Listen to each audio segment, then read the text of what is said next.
దొల్లగొట్టేసింది అన్న. ఒక్క మాటలో చెప్పాలంటే దొల్లగొట్టి దూపమేసింది. అసలు నాగ చైతన్య గారి పెర్ఫార్మెన్స్ ఏంటి భయ్య, అది కెరియర్ బెస్ట్ పెర్ఫార్మెన్స్ అనమాట. అండ్ ప్రేమం సినిమాలో ఒక సీన్ ఉంటుంది, శృతి హాసన్ గారు మర్చిపోతే ఏడ్చుకుంటూ వచ్చే సీన్, అది మామూలుగా ఎమోషన్లో నెక్స్ట్ లెవెల్. దాన్ని మించి వెడ్డింగ్ కార్డ్ సీన్ ఒకటి ఉంటుంది, సాయి పల్లవి గారు ఏడిపిస్తారు. మామూలుగా మనందరూ తెలుసు, అమరంలో చూసాము, ఇందులో కూడా అదే ఉంటుంది. బట్ నాగ చైతన్య గారు ఏడిపించారు భయ్య, అసలు అది నెక్స్ట్ లెవెల్ అనమాట. ఆయన ఏడుస్తుంటే మనకు కూడా ఏడుపు వస్తుంది, అంత మంచి యాక్టింగ్ అనమాట. కెరియర్ బెస్ట్ పెర్ఫార్మెన్స్ చైతు గారిది. అండ్ అక్కినేని ఫ్యామిలీ అయిపోయింది అనే వాళ్ళందరికీ కూడా ఏం లేదు, అసలు లేగా చూడడం రాదని చెప్తా వాళ్ళకి. లేక కాదు కదా, ఇంకో మాట మాట్లాడడానికి కూడా లేదనమాట. కెరియర్ బెస్ట్ పెర్ఫార్మెన్స్ ఇచ్చారు. అలా అనే వాళ్ళకి మరి సినిమా చూడడం రాలేదేమో అనేది నా అంటే ఎవరి ఒపీనియన్ వాళ్ళది, అది అలా వాళ్ళు చెప్పి ఉండొచ్చు, అది వాళ్ళ ఒపీనియన్. బట్ నా వరకు నేను 100% సాటిస్ఫైడ్.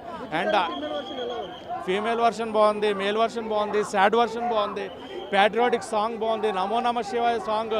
చైతు గారికి డ్యాన్స్ రాదు అని అడిగే వాళ్ళకి ఆన్సర్ అనమాట నమో నమ శివాయ సాంగ్. చూడండి అది మీరు అందరూ కూడా.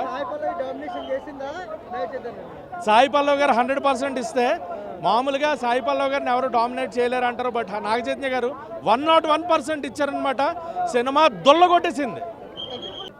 మూవీ వచ్చేసరికి అయితే నాకు యావరేజ్ ఫ్లిక్ అనిపించింది అన్న. ఎందుకో ఎక్కడో సినిమాటిక్ లిబర్టీ అనేది చాలా ఎక్కువ తీసేసుకున్నారనిపించింది. హీరో హీరోయిన్ యాక్టింగ్స్ వల్ల నువ్వు సినిమా థియేటర్కి వచ్చేయాలంటే అది ఎప్పుడు జరగదన్న. ఎక్కడో మీకు సినిమా థియేటర్కి జనాల్ని రప్పించగలిగే ఎలిమెంట్స్ ఉండాలి, అలాంటి ఎలిమెంట్స్ సినిమాలో అయితే చాలా లేవనిపించింది అన్న. ఒక 2-3 సీన్స్ అంటే ఆయన పాకిస్తాన్లో ఇండియా గురించి నిల్చోవడం అండ్ జనాల గురించి నిల్చోవడం అనే ఒక 2 సీన్స్ కనిపించాయి. బట్ యాజ్ ఎ తాండేల్ వాళ్ళు చెప్పారు ఓకే లవ్ స్టోరీ సగం, తాండేల్ స్టోరీ సగం అని, కానీ లవ్ స్టోరీ ఎక్కడో బాగా ఓవర్ షేడ్ చేసింది తాండేల్ ఒరిజినల్ స్టోరీ. కొన్ని సీన్స్ చూపించచ్చు అన్న, గుజరాత్ వాళ్ళు పడే బాధ. ఇట్స్ నాట్ ఈజీ కదా, శ్రీకాకుళం నుంచి గుజరాత్ ట్రావెల్ అయ్యి అక్కడ ఎన్నో కష్టాలు పడి 9 months అక్కడే ఉంటారు. సో అలాంటి ఎలిమెంట్స్ ఇంకొంచెం బాగా చూపించుంటే ఎక్కడో బాగుండేది. అదంతా వాళ్ళ లవ్ స్టోరీ అనేది చాలా ఓవర్ షేడ్ అనిపించింది అన్న.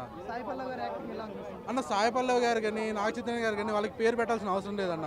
నాగ చైతన్య గారి మేకవర్ అయితే చాలా బాగుంది, కానీ సాయి పల్లవి గారికి అయితే ఇది ఇంకా అమరంలో చూసేసాం, ఇది ఇంకా ఈవిడ ఇంకా ఈ రోల్స్ చేస్తూ వెళ్ళిపోతారు అనిపిస్తుంది.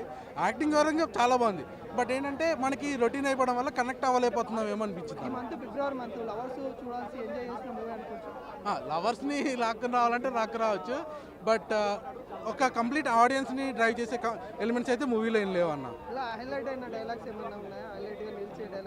అదే అన్న, డైలాగ్స్ అంటూ గట్టిగా ఏం లేవు, కానీ పాకిస్తాన్లో ఇండియా గురించి నిల్చునే సీన్స్ అయితే చాలా బాగా అనిపించింది.